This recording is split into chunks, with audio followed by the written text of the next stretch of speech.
हमने इससे पहले छत्तीसगढ़ के इतिहास में, प्राचीन छत्तीसगढ़ के इतिहास में, ऐतिहासिक काल के अंतर्गत बहुत सारे राजवंशों की हमने बात की थी। आज इस क्रम में हम लोग छत्तीसगढ़ में वाकटक वंश की बात करेंगे। वाकटक वंश की बात करेंगे। वहीं वाकटक वंश की बात करें तो इनका शासनकाल की बात करें तो वाकटक वंश का शासनकाल 250 से 500 ईस्वी के बीच में रहा। वाकटक वंश का शासनकाल 250 ईस्वी से 500 ईस्वी के बीच में रहा। साथ ही साथ राजधानी की बात करें, वाकटक वंशों की राजधानी देखें तो नंदीवर्धन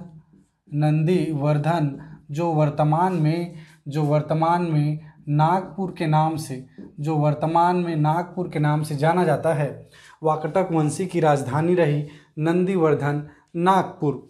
साथ ही साथ वाकटक वंशी के समकालीन राजवंशों की अगर बात करें, समकालीन राजवंश अगर देखें तो वाकटक वंशी के समकालीन छत्तीसगढ़ में नल वंश प्रमुख रूप से, साथ ही साथ गुप्त वंश की बात करेंगे। वाकटक वंशियों का नल वंशियों के साथ प्रतिद्वंद भी रहा, संघर्ष भी चला। साथ ही साथ गुप्त वंश का भी यहाँ पे वाकटक वंशियों में हम लोग हस्तक्षेप देखेंगे। कहीं न कहीं प्रत्यक्षता गुप्त वंश का हमें वाकटक वंश में भी देखने को मिलेगा। इस तरह से हमने बेसिक तथ्यों को जाना कि वाकटक वंश की शासनकाल की 250 से 500 ईस्वी के बीच में, राजधानी नंदीवर्धन नागपुर के नाम से, और समकालीन राजाओं जिनके साथ इनका संघर्ष चला, नल वंश और गुप्त वंशों की भी प्रत्यक्षता यहाँ पे हम लोग देखेंगे। इसी तरह से आगे क्रम में बढ़ें तो इतिहासकारों का मानना है कि वाकटक वंश का प्रथम शासक विंध्यशक्ति हुआ। प्रथम शासक विंध्यशक्ति, याद रखिएगा, वाकटक वंशी का प्रथम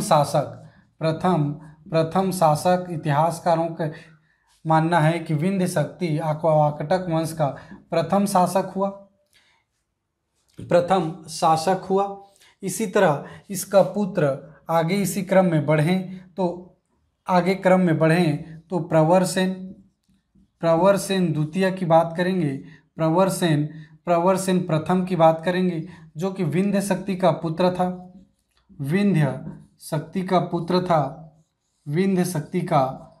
था। इसी क्रम में सबसे पहले हम लोग राजाओं को देख लें, फिर उनसे रिलेटेड हम लोग फैक्ट्स को याद करते चले जाएंगे। तो इस तरह से हमने देखा विंध्यशक्ति इतिहासकारों के हिसाब से वाकटक वंशी के प्रथम शासक के रूप में हम लोग देख रहे हैं विंध्यशक्ति, प्रवरसेन। साथ ही साथ आगे अगर बढ़ें तो रुद्रसेन प्रथम, साथ ही साथ पृथ्वीसेन प्रथम। आगे देखें तो यही देखेंगे रुद्रसेन द्वितीय, प्रवरसेन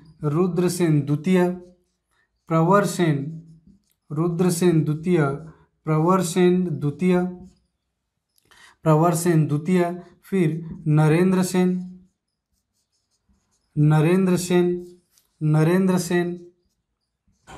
पृथ्वीसेन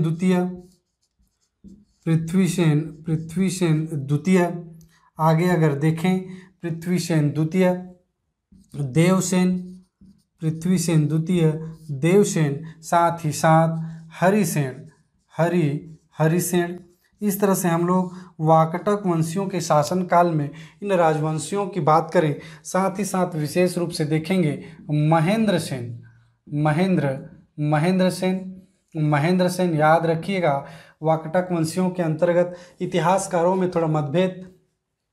इस क्रम में हम लोग देखें तो इतिहासकारों का मानना है वाकटक वंशियों के प्रथम शासक विंध्यशक्ति, देन प्रवरसेन प्रथम विंध्यशक्ति का पुत्र था। व्यवस्थित रूप से देखें तो हम लोग देखेंगे रुद्रसेन द्वितीय से हम लोग देखेंगे कि रुद्रसेन द्वितीय का विवाह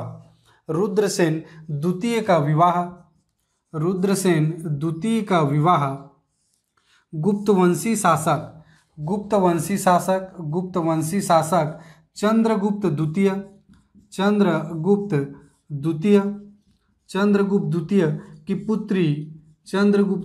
की पुत्री प्रभावती से हुआ।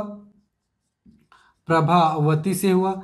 इस फैक्ट को याद रखिएगा कि रुद्रसेन द्वितीय का विवाह गुप्त वंशी शासक चंद्रगुप्त द्वितीय की पुत्री प्रभावती से हुआ। इसी क्रम में अगर आगे बढ़ें तो प्रवरसेन द्वितीय, इसी क्रम में आगे बढ़ें तो प्रवरसेन द्वितीय, आइए विस्तृत रूप से देखें। प्रवरसेन द्वितीय हमने देखा रुद्रसेन द्वितीय का विवाह गुप्त वंशी शासक चंद्रगुप्त द्वितीय की पुत्री प्रभावती से हुआ। इसी क्रम में देखें तो प्रवरसेन द्वितीय रुद्रसेन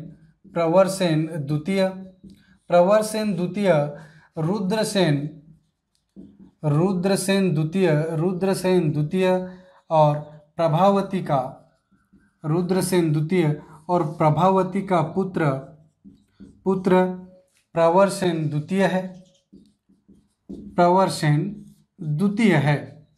याद रखिएगा कि रुद्रसेन द्वितीय का अल्प समय में मृत्यु के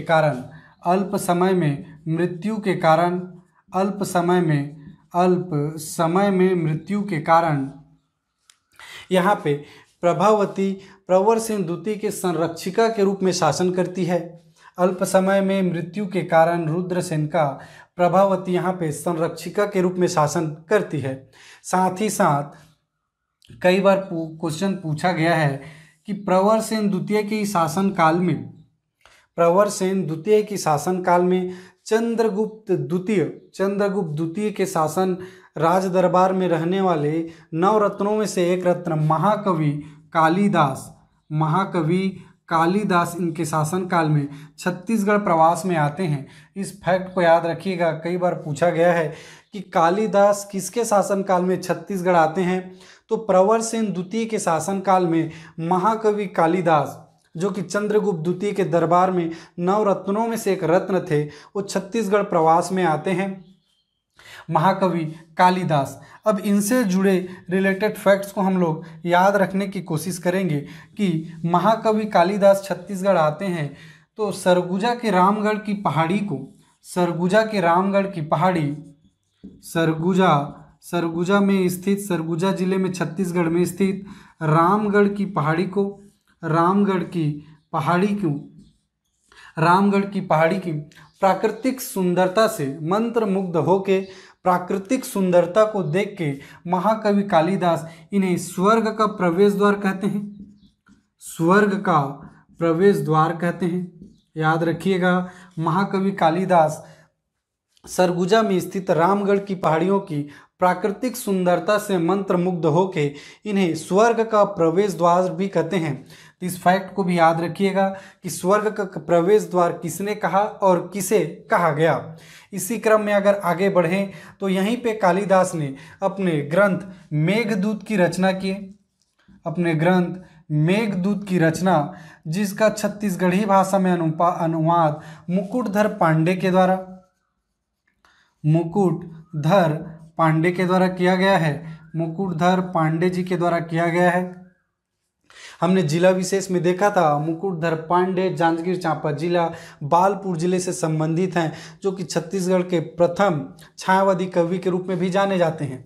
इन फैक्ट को याद रखिएगा कि कालिदास ने रामगढ़ की पहाड़ी को स्वर्ग का प्रवेश द्वार कहा। साथ ही साथ यहाँ पे अपने ग्रंथ मेघदूत की रचना करते हैं, जिनका छत्तीसगढ़ी भाषा में अनुवाद मुकुटधर पांडे के द्वारा किया गया है। तो प्रवरसेन द्वितीय से रिलेटेड फैक्ट हमने देखा कि रुद्रसेन द्वितीय और प्रभावती का पुत्र प्रवरसेन द्वितीय की शासनकाल में कालिदास छत्तीसगढ़ प्रवास में आए और रामगढ़ की पहाड़ी सरगुजा में स्थित, जिन्हें स्वर्ग का प्रवेश द्वार कहा, प्राकृतिक सुंदरता से मंत्रमुग्ध होके, और साथ ही साथ यहाँ पे इन्होंने अपने ग्रंथ मेघदूत की रचना करते हैं। यहीं पे अपने ग्रंथ मेघदूत की रचना करते हैं। तो इन सारे फैक्ट्स को आप याद रखिएगा। इसी क्रम में अब आगे बढ़ें तो देखें नरेंद्र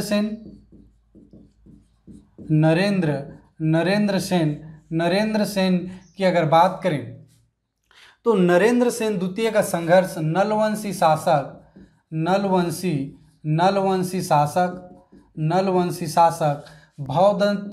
भावदत्त वर्मन से हुआ, भावदत्त वर्मन से हुआ। और भावदत्त वर्मन ने नरेंद्र सेन को पराजित किया। नरेंद्र सेन वाकटक वंशी शासक नरेंद्र सेन को भावदत्त वर्मन नल वंशी शासक ने पराजित किया, जिनका उल्लेख हमें भावदत्त वर्मन से संबंधित अभिलेख रिद्धिपुर से प्राप्त होता है। रिद्धिपुर से अभिलेख से प्राप्त होता है। और भावदत्त वर्मन ने नरेंद्र सेन की राजधानी नंदीवर्धन को तहस नहस कर दिया था, नष्ट कर दिया था इनकी राजधानी नंदीवर्धन को। इस तरह से यहाँ से संघर्ष स्टार्ट होता है वाकटक वंशियों का नल वंशी शासक से, जो कि नल वंशी शासक कौरव यहाँ पे छत्तीसगढ़ में महाकांतार की ओर देखें हम लोग, दंडकारण्य के एरिया में नल वंशी शासक का शासनकाल था। तो यहीं से इनका संघर्ष चालू होता है, जिनका उल्लेख रिद्धिपुर अभिलेख से हमें प्राप्त होता है। भावदत्त वर्मन से संबंधित रिद्धिपुर अभिलेख में इन्होंने वाकटक वंशी शासक नरेंद्र सेन को पराजित करते हैं और इनकी राजधानी नंदीवर्धन को तहस नहस करते हैं। इसी क्रम में अगर देखें तो आगे हम लोग बढ़ते हैं। पृथ्वी सेन द्वितीय की बात करें, पृथ्वी सेन द्वितीय की अगर बात करें तो पृथ्वी सेन द्वितीय भावदत्त वर्मन ने नरेंद्र सेन को पराजित करके नंदीवर्धन को तहस नहस किया और इस एरिया को उन्होंने विजित कर चुके थे। इसी क्रम में इनका बदला लेने के लिए पृथ्वी सेन द्वितीय ने नलवंशी शासक अर्थपति भट्टारक को पराजित करते हैं और उनकी राजधानी पुष्करी को तहस नहस करते हैं। नलवंशी शासक की राजधानी पुष्करी, जो भोपालपट्टनम के आसपास हमें देखने को मिलेगा, यहाँ पे अर्थपति भट्टारक को पराजित करते हैं पृथ्वी सेन द्वितीय, जो कि वाकटक वंशी शासक हैं, उन्होंने नल वंशी शासक अर्थपति भट्टारक को पराजित करते हैं और अपने इस क्षेत्र को पुनः विजित करते हैं। और जिनका उल्लेख अर्थपति भट्टारक से संबंधित अभिलेख की अगर बात करें, अर्थपति भट्टारक से संबंधित बात करें तो केसरी बेड़ा अभिलेख से प्राप्त होता है। याद रखिएगा इन अभिलेखों को जिनसे संबंधित हैं। रिद्धिपुर अभिलेख भावदत्त वर्मन से, केसरी बेड़ा अभिलेख अर्थपति भट्टारक से, जिनसे इसे प्राप्त होता है कि पृथ्वी सेन द्वितीय ने नलवंशी शासक अर्थपति भट्टारक को पराजित किए और जिनका उल्लेख केसरी बेड़ा अभिलेख में मिलता है। इस युद्ध में अर्थपति भट्टारक की मृत्यु हो जाती है। इस अभिलेख के अनुसार इनकी मृत्यु हो जाती है। इसी क्रम में अगर आगे देखें, पृथ्वी सेन के बाद अगर बात करें तो देवसेन की बात करें तो नलवंशी शासक स्कंद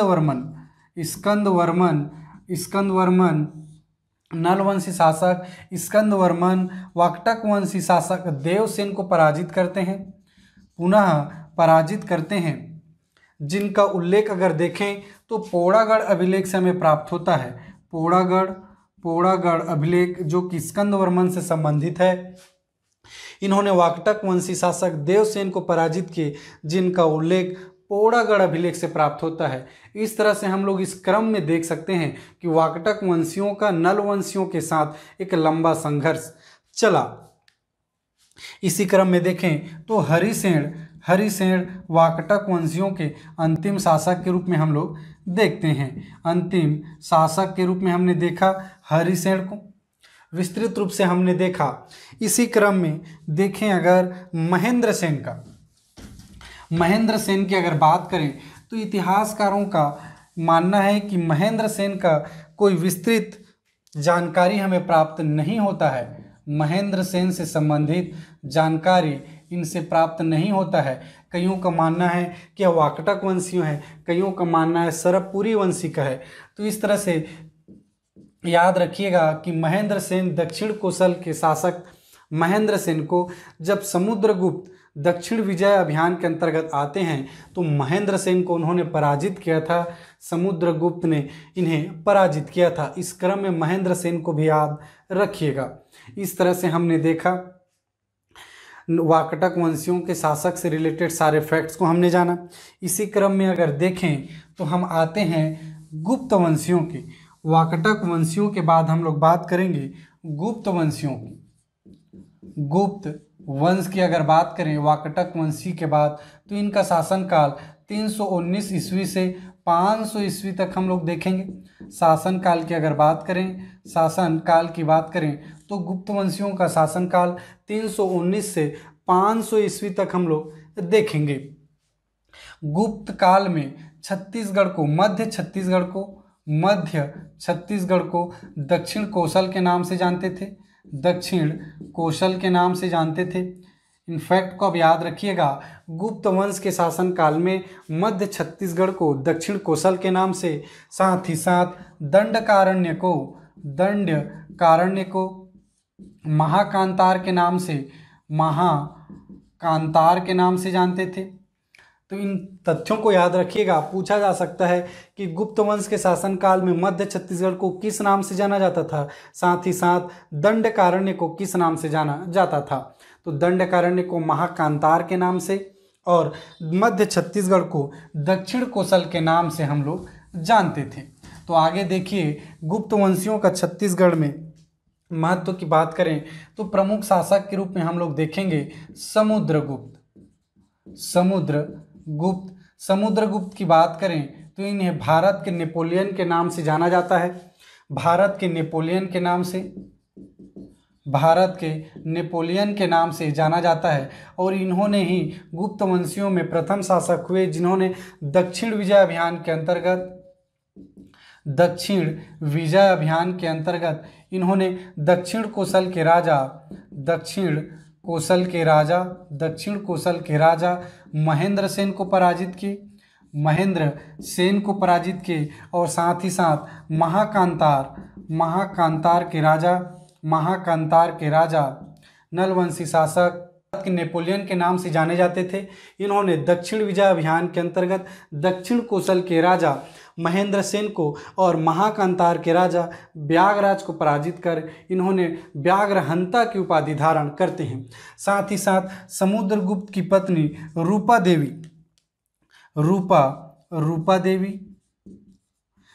देवी के साक्ष्य महासमुंद से कोपरा नामक गांव में महासमुंद के कोपरा नामक गांव से प्राप्त होता है। तो इन तथ्यों को याद रखिएगा। कहीं न कहीं गुप्त वंशी शासकों का छत्तीसगढ़ में हस्तक्षेप रहा, जो कि हम लोग स्पष्ट रूप से देख सकते हैं कि इन्होंने दक्षिण कोसल के राजा महेंद्र सेन को और महाकांतार के राजा व्याघराज को इन्होंने पराजित किया। साथ ही साथ इनकी पत्नी रूपा देवी की साक्ष्य हमें प्राप्त होते हैं। इसी क्रम में अगर आगे बढ़ें तो समुद्रगुप्त के बाद अगर हम लोग देखें तो रामगुप्त की अगर बात करें तो रामगुप्त से संबंधित सिक्के हमें प्राप्त होते हैं दुर्ग के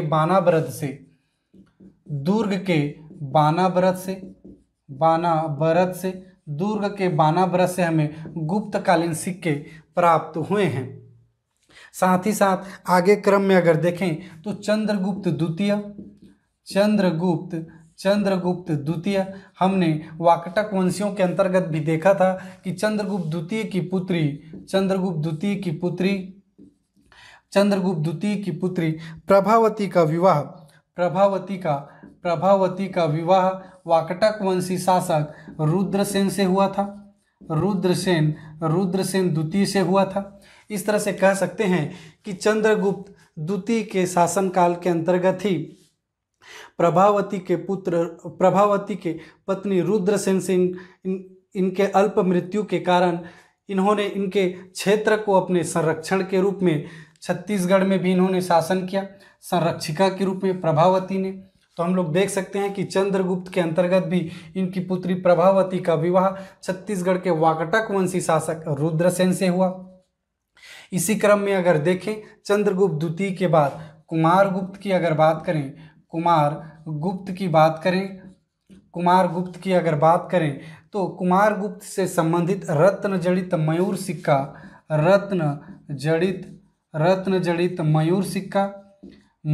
सिक्का हमें प्राप्त हुआ है। आरंग से, रायपुर जिले के आरंग से हमें कुमारगुप्त से संबंधित रत्न जड़ित मयूर सिक्का हमें प्राप्त होता है। इसी तरह आगे अगर बढ़ें और देखें, कुमारगुप्त के बाद भानुगुप्त की अगर बात करें तो इनके एरण अभिलेख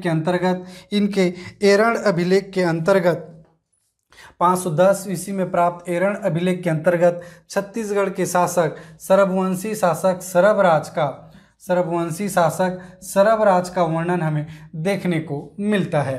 साथ ही साथ गुप्तकालीन छत्तीसगढ़ में अनेक, जैसे बिलासपुर के ताला गांव का विष्णु मंदिर, साथ ही साथ रायगढ़ के पुजारी पाली का केवटिन का मंदिर गुप्तकालीन स्थापत्य कला का उदाहरण प्रस्तुत करती हैं। साथ ही साथ गुप्तकालीन कला और संस्कृति के क्षेत्र में कला एवं संस्कृति का स्वर्ण काल कहलाता है। इस तरह से हमने अनेक तथ्यों को देखा छत्तीसगढ़ से रिलेटेड गुप्त वंशियों से, जिसमें प्रमुख रूप से देखें तो समुद्रगुप्त, रामदूत के दुर्ग के बानाव्रत से सिक्के प्राप्त होते हैं। चंद्रगुप्त द्वितीय की पुत्री प्रभावती का विवाह वाकटक वंशी रुद्रसेन से हुआ। साथ ही साथ कुमारगुप्त के संबंधित सिक्के की अगर बात करें तो रत्न जड़ित मयूर सिक्का हमें रायपुर जिले के आरंग से प्राप्त होते हैं। तो इस तरह से हमने हर एक तथ्यों को विस्तृत रूप से देखा। अगर यह वीडियो